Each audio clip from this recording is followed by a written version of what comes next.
Well, that's in process. We've narrowed it down, in our case, to 2 state senators. We encourage other groups to pick their own state senate. We're not going to go to Rochester against DeLisi, but I would suggest reformers in Rochester go to work. And we will announce within about 8 days the 2 state senators we're picking. It will start by just going to their districts now. 212 is a long ways away.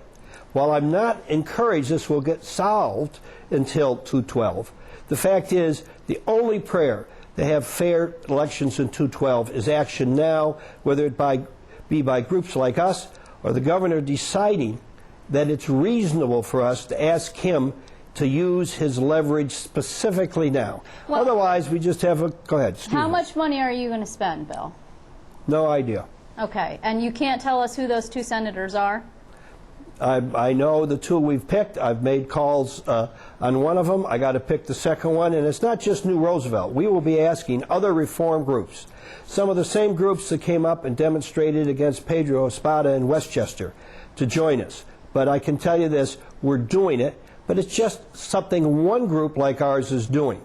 Others need to do what they need to do, and we also need the governor to decide whether it's realistic or not to move up redistricting and have it actually be something that he turns to Skelos and says, okay, you got to do this or you're not getting XYZ. Okay, so wait, you're not going to tell me who these senators are, upstate, downstate? Next week we will. Okay.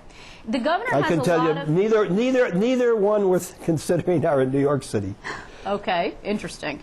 That's why it needs to come from the governor or other reformers. But the fact is that unless you change it, you're going to have more economic problems, because this is why we're in trouble to begin with, a backwards legislature. So we feel that this is equally important. Okay, well, before I let you go, I got to ask you, was that the governor? I'll tell you what, I have a lot of empathy. I think he's done a brilliant job on Medicaid and many of the other areas.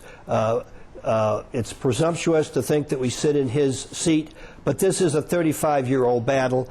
We're embarrassed by what Governor Patterson and our Democratic leaders did on this last year, but the fact is neither of these parties deserve to be in power, and we have to continue to lead a fight.